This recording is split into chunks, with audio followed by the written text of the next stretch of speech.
Hello, everybody, and welcome back to 50 Shades of Tay. I'm Taylor Gonzalez, and I am so excited to speak with my guest today. He is best known for creating the iconic Final Destination franchise. I'm so excited to welcome Jeffrey Reddick. Jeffrey, how are you doing today? I'm doing well. I'm doing well. How are you? Oh, today has been an insane day. There's something I'll tell you after we wrap the interview that I literally just got a call about that I'm so excited for. But to get to speak with you, we were just saying before we started recording, it's crazy. We have so many mutual friends and that it's taken us this long to connect. It's It, just very nice to meet you. you too. And yeah, I actually know about you and your site and your work and everything. So, for some reason, I thought we had met. But yeah, it's nice to to meet camera to camera. Yeah, yeah, I love it. I just have been such a huge fan of your work for so long, for 25 years. Does that seem real? It doesn't feel real because I don't feel 55. I just put that out there because I mean I the movie came out when I was 30.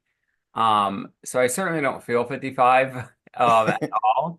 But I do get reminded when people will come up to me at conventions and say, "Oh, I saw Final Destination 5 when I was 10." And I'm like, "Yay, fuck you, kid." Kidding. Oh my gosh. So time flies, it's cool that it's a 25th anniversary and the new one's coming out, which I'm so excited to see. They got such a great team of writers, directors. We have our great producers who've been with the project since the first one. And yeah, everything seems to be there. It's a great story, and I think as you've seen from the teaser and the trailer, I can now talk about it a little more. I had to be very vague before that was released, but this isn't like a reboot, but it's a different way into the story because it's obviously, focusing on, as the title says, you know, this bloodline. And yeah, I just can't wait for y'all to see it. Oh, I can't wait. I'm so excited for it. And I was rewatching the original one last night.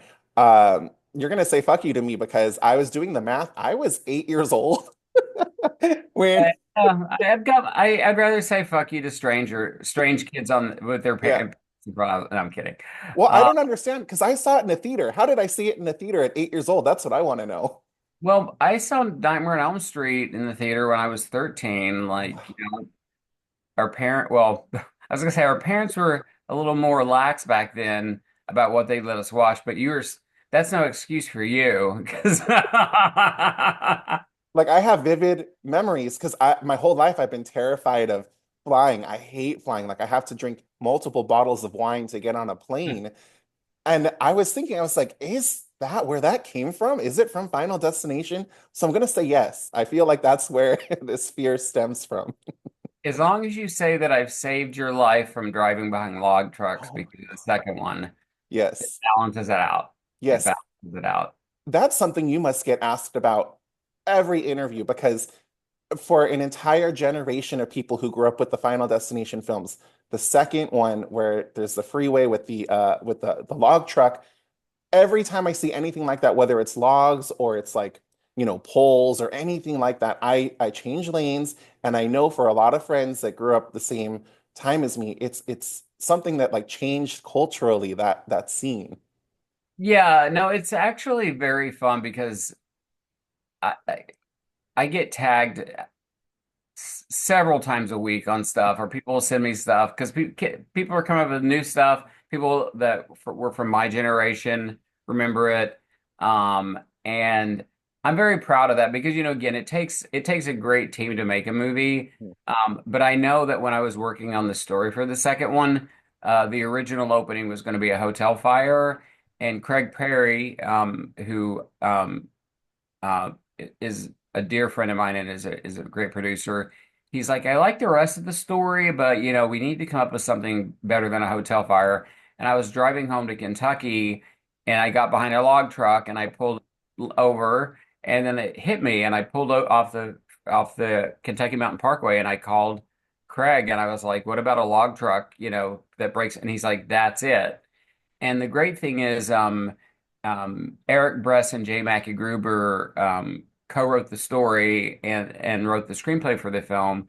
And we had David Ellis, who's no longer with us, unfortunately, direct the film, and he was so talented and such a great person, but he also had a stunt background. So we knew that like we could write the scene, but we didn't need to go into detail about because we knew that he would come up with just a spectacular way to film the whole scene. So I give so much credit to David and obviously Eric and Jay on that film.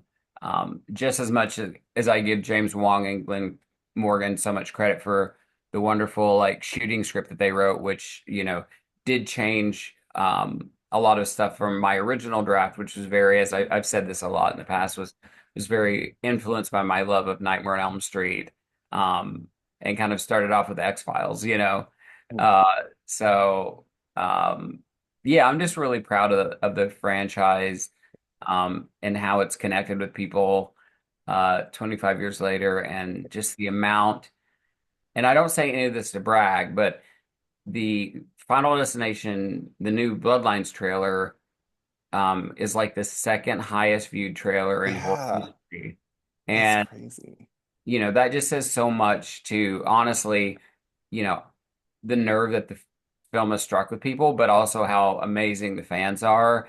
And, it really has the movie I've noticed has expanded beyond just the horror fan base, which is what I think the work that James and Glenn and the ideas that they brought to the table when they did the shooting script, they certainly built upon what I had written, but all the stuff that they brought to the shooting script kind of opened the film up, especially with the Rube Goldberg angle, because in my original version, death wasn't personified. I know there's some stuff going around saying that I had death with a hood and a sickle killing the teenagers. That's just bullshit. Like, but there was an angel of death figure in there because New Line was like, well, you can't not have an invisible killer. Mm. And you see remnants of that even in the first film where you see that kind of black shadowy kind of thing go by in the background.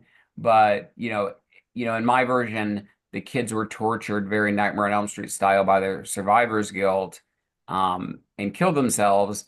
They were still dying in the order, of death's design, in the order that they would have died in the plane. So Alex thought he could outsmart it, but, forgot that he didn't switch seats.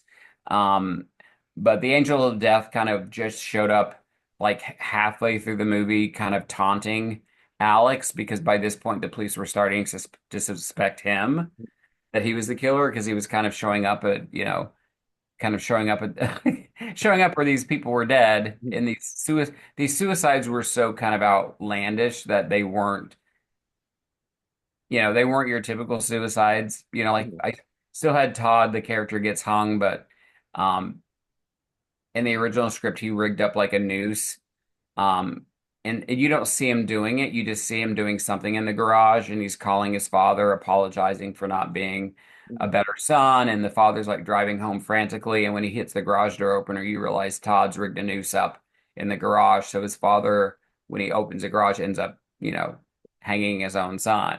So, definitely intense stuff.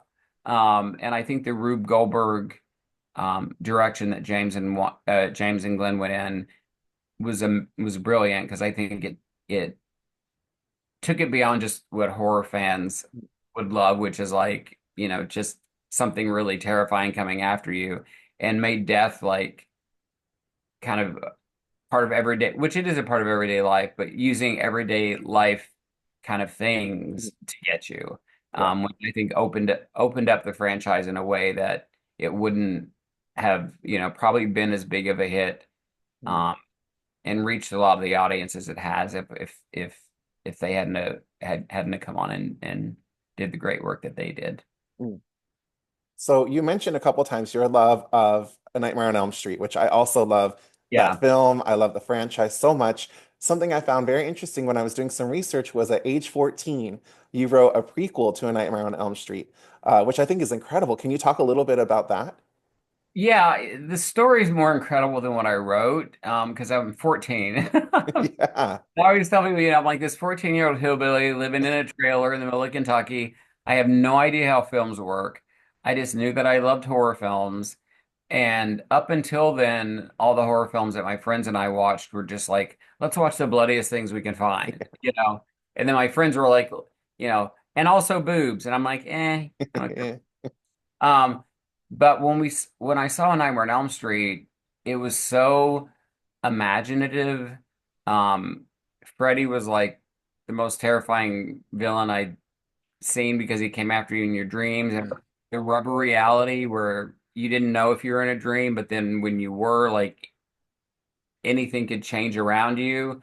Um, it just blew my mind. And Heather Langenkamp, who played Nancy Thompson, to this day is still my favorite final girl because I think she was the first, and I think we had many final girl actresses who were brilliant. Like, yeah, of course, Jamie Lee Curtis, like a Oscar caliber actress. She's always been an amazing actress. But most of the final girls up until that point had been written to where they were kind of the good girl or kind of the outsider. And then their friends started dying, and then they were kind of the last person standing. And so then they had to fight the killer to survive. And with Nancy and Nightmare on Elm Street, that was the first time I'd seen like, well, they psyched me out thinking Tina was going to be the lead. So that Mm. Psycho thing hadn't, like, that blew me away. Um, and then, but Heather like immediately starts asking questions, digging in, researching. She booby traps her house and goes in after Freddy. So she was like such a proactive final girl. That's a long way of telling you why I love the movie so much. It was just so groundbreaking. Um, and so I just went home and banged out a prequel idea, and I found out the address for New Line Cinema, and I mailed it to Bob Shea. And Bob Shea emailed me back and said, we don't read unsolicited material. And I always joke, it's the truth. But 14 years old, I didn't know what unsolicited meant, so I had to look it up in a dictionary because we didn't have the internet. But I wrote him back, and I'm like, look, sir, I spent $3 on your films, so I think you can take 5 minutes to read my treatment. And he actually read it and wrote me back. And he was very encouraging. He's like, you've got a great imagination. I think the best advice I can give you is to study, screenwriting formula and script writing formula. But really great work. And I ended up staying in touch with him. And I have to give his assistant Joy Mann as much credit because she kind of, you know, she took me under her wing, and Bob did too, but Bob was running a studio. So Bob would get in touch with me every once in a while. But Joy was always like, I think I finally ended up working there at 19, but she told me she just thought that, I was so sweet and passionate that, so she would send me scripts and she would send me like tchotchkes from movies. And then I learned what tchotchkes meant. I learned so much from her. And, I would write scripts and she would get them covered, and she would write me back and be like, "Oh, it got good coverage, but here's some areas to focus on." And when I was 19, I went to New York to study acting, and they offered me an internship at New Line, and then I just ended up staying at the company. That's so cool.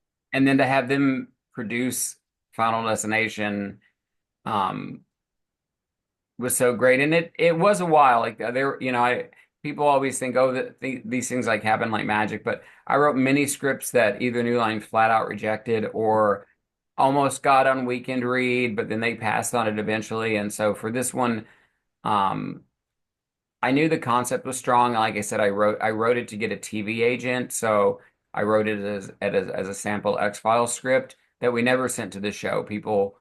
Some of Wikipedia is like, oh, it was rejected, but no, I never actually sent it to the show. My one of my friends at New Line was like, this is a great movie idea. Like, you should develop as a movie idea. And as luck would have it, one of my good friends at New Line just started working for Craig Perry and Warren Zide, who had just done American Pie and had a first look deal at New Line. So I'm like, well, instead of just submitting this raw, like, let me get a team together. So I sent it to Craig Perry, and we developed it for months and months and months. Originally, it was going to be adults because that was in the X-Files script, that the characters were adults and didn't know each other. And then Scream came out, which another top film of mine, done by Wes Craven, but written by Kevin Williamson. And they were like, well, I think we should make them teenagers, because teenagers are hot again. I'm like, no problem. So I just changed them to teenagers. And then we had a lot of back and forth about like them not getting their heads around how we couldn't show death. And I'm like, but that's the whole point. Like you can't see death. And plus I didn't want to, I told them I don't want to lock our movie into any specific like cultural or religious belief about death Right. because it would limit the audience. So Mhm. that's why I wanted to keep it this, force that we never see. And like I said, I did acquiesce where we ended up showing this kind of angel of death, but it was very much just like in the shadows, like this undulating darkness that would kind of taunt Alex, that he could never, you, you're not going to win. I mean, better dialogue than that, but basically being like, you can try all you want, but you're not going to win. Mhm. So once we kind of put that angel of death in there, that calmed them down a little bit. So, and we also threatened to take it to Miramax, Mm. their biggest competitor at the time. Yeah. Um, and they were like, "We'll buy it and we'll fast track it." I'm like, "All right." Wow. Yeah, they bought it and they had me write the first draft of the script. And then, they went out to directors and when I found out that they were talking to James Wong and Glenn Morgan, I was really excited because in my I'm very big, I'm a religious person, and religious slash spiritual. So for me it was like, oh wow, this started off as like something I wrote for the X-Files, and then two of my favorite, you know people from that show who have also done amazing work outside of the show are now attached. So I'm like, this is like meant to be. So I was super excited when they came on board, and I was really excited when they turned in their shooting script, because I just think they kept the good stuff that was important to me, but I think that they just really added so much, and especially the Rube Goldberg thing. Yeah. And even with desk design, like, they added in, which I thought was cool, like, if somebody intervenes, it skips you because I had just had it, that they were dying in the order that they would have died in the crash. So they even added, extra coolness to stuff that was already, in mind. So, it was just exciting to watch the whole process unfold, being at the studio. Um, That's and then, so cool. then when the film came out, like, we saw like, because usually horror films open, yeah, and then they drop 50%. Usually 50% is the average Mhm. second weekend. And Final Destination opened at number three, but during the week we were seeing the numbers and it was actually going up every day. So it ended up going up to number one, and then they realized, oh, we've got this is like a true sleeper hit, like, which is why I'm always telling fans like go see films in the theaters that you love, because you know the word of mouth is so important. Yeah. Now we have No, the totally. internet, which kind of can spread, you know, bad word of mouth, even if a Oh film yeah. is good before a film even is finished. But, that's why I tell fans, like, if you like something, like, let your friends know and tell them to go see it, because the word of mouth, you know, this was a true word of mouth hit. I think, obviously the concept was an interesting hook. Mhm. Um, but because New Line was still unsure, it was testing well, but it's still, you've got a new kind of horror movie. I mean, if you think about it, it's a slasher movie almost, but with death as the slasher, and he just mystically uses everything around you to get you, like, Mhm. um, but the hook, and we had a really good cast as well, but it was really the word of mouth where people are like, oh fuck, this is like something that horror fans love, but then I don't know, Aunt Betty over here who doesn't normally like horror, I think she would like this too, so I'm going to drag her to see it. Oh my So gosh. it was, So yeah, cool. it was a really amazing time. Mhm. But it's so special that it's been 25 years, and then now this year we're getting closer and closer to the release of Bloodlines. There have been two trailers. The first one was like an extended like scene, I would say like an extended look, not really like a trailer. And then now we have like a proper trailer out. So now we can talk about it a little bit. Yes. What would you like to tell people who are excited and counting down the days to see Final Destination Bloodlines in theaters? And I've always been very honest about the about movies, like, because I'm not, I'm honest in that when I'm excited and I mean it. It's just not, it's not like every movie that I write or work on, obviously I'll promote it and be like, go see it.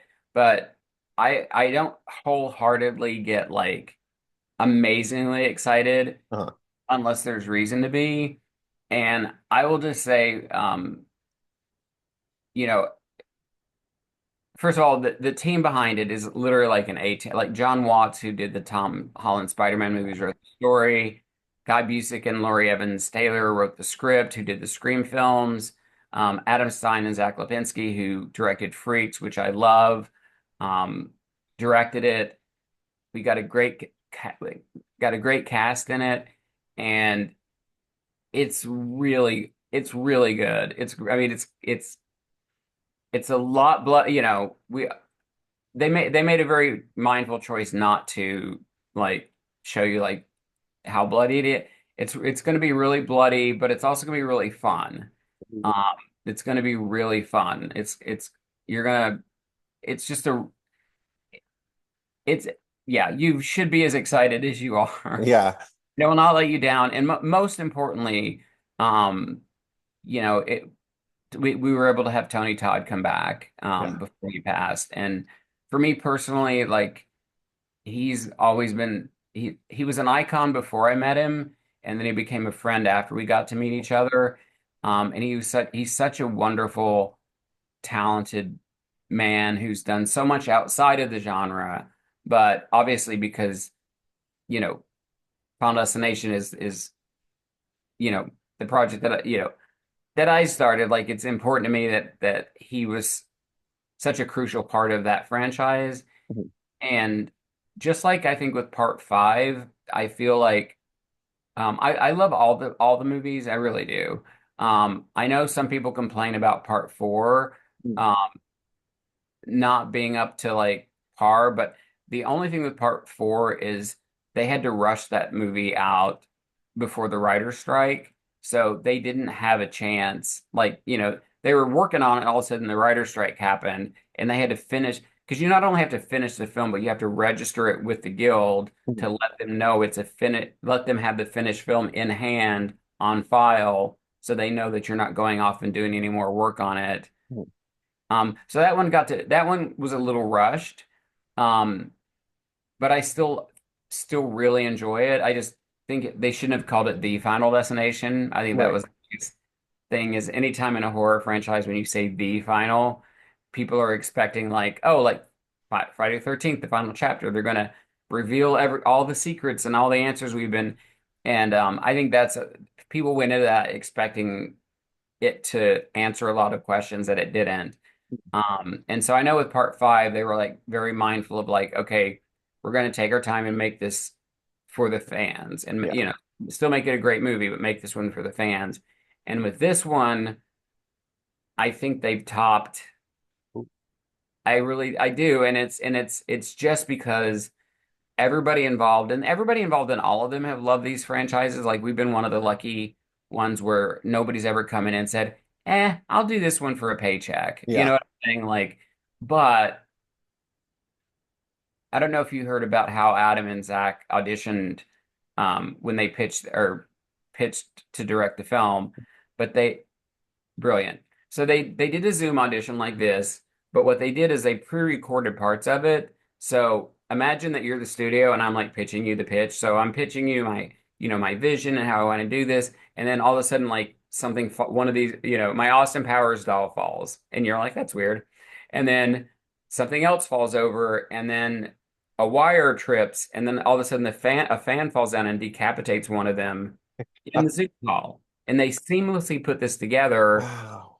so that the studio's like, "Are you got? Hey, is everything okay? Yeah, everything's fine." And then all of a sudden they die, and I I remember Craig called me after that audition, or I hate to say audition, after that pitch meeting, Mhm. and he's like, "We found the guys," and he goes, "Not only do they love the franchise, but he said they get that."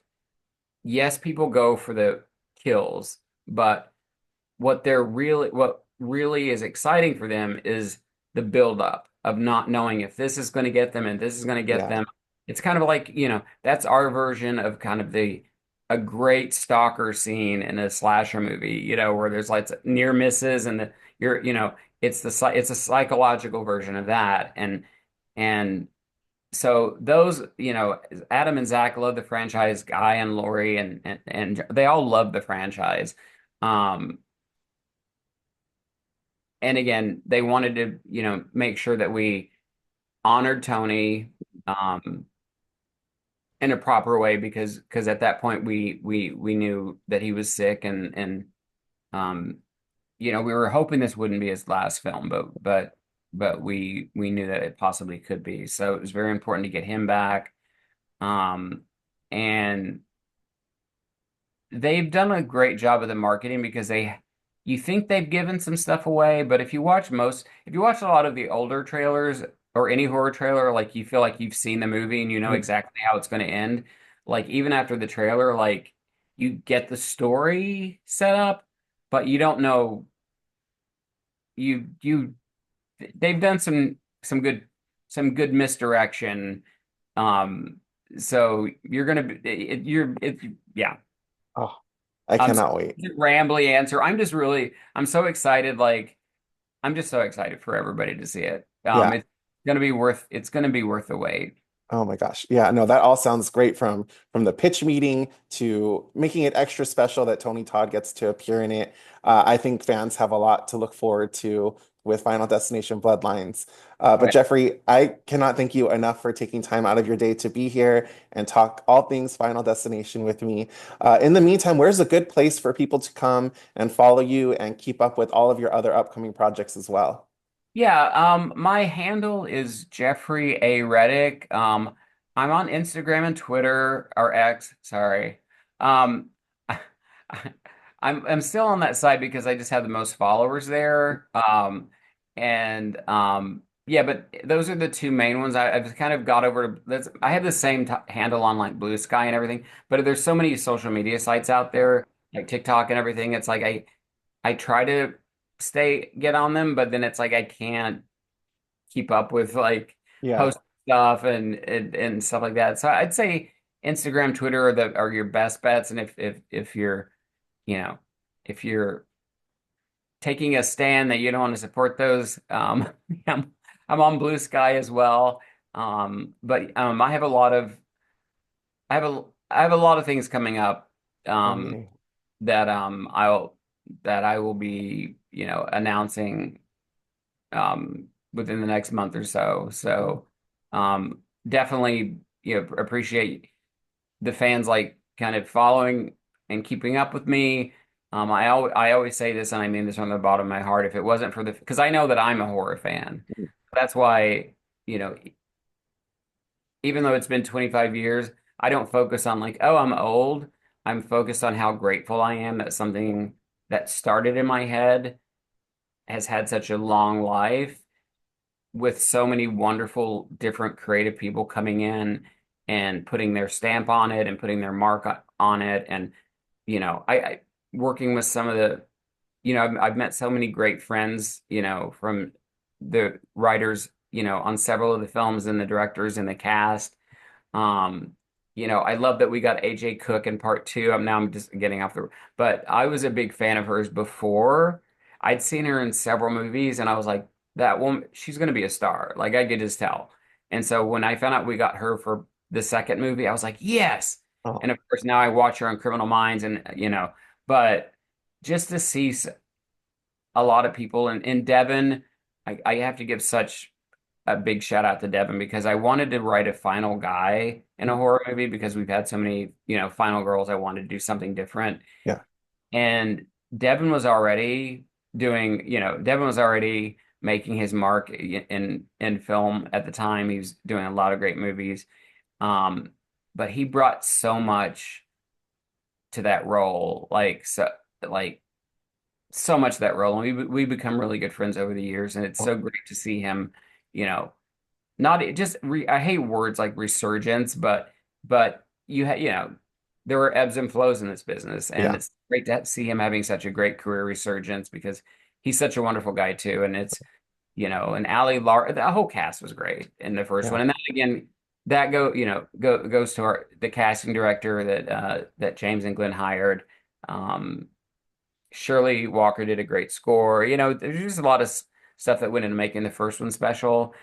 And again, just very grateful that fans have responded to it, have introduced their children to it Yeah. at inappropriate ages. Not at 8 years old. Yeah, no, I've had some people that have parents have been like, yeah, Oh. watch it. Well, 10. I haven't heard 8. You are the young. But usually it's around 10 where parents will be like, yeah, I let them watch it at 10 years old. I'm like, good for you, good parents. Um, so anyway, just again, thank you for having me on, letting me connect, with the fans because again, I'm eternally grateful as a horror fan myself. I'm eternally grateful for the fans who've supported my work, and also all the other independent work that's coming out there, because we need to support each other. Like I support all my filmmaker friends, Yeah. and so it's not just the fans, but it's a very supportive community on the creative side. It's not like Knives Out, with like writers like wanting to murder people for jobs and stuff. So anyway, it's a lovely community. People like you, obviously that celebrate it are such a key part of that. So thank you as well. Oh, well, thank you. And I'll definitely have you back on when you make your announcements on your other upcoming projects Oh, because I would love to talk with you about that. So, oh yeah, couple of them are going to be killer. And when I say killer, I just mean like Final Destination level, like different. You know what I'm saying? oh, very And cool. stuff that I'm really proud to be Oh, working on. So, that's great. Well, Jeffrey, I can't wait to have you back on the channel again. And thank you again so much. of course, And I can't wait for Bloodlines. Can't wait for everything else that you have coming out. But Jeffrey, I hope you have a great rest of your day. And yeah, everyone check out Final Destination Bloodlines when it hits theaters. May 16th, May IMAX. 16th, almost there. Yeah. Bye. Bye.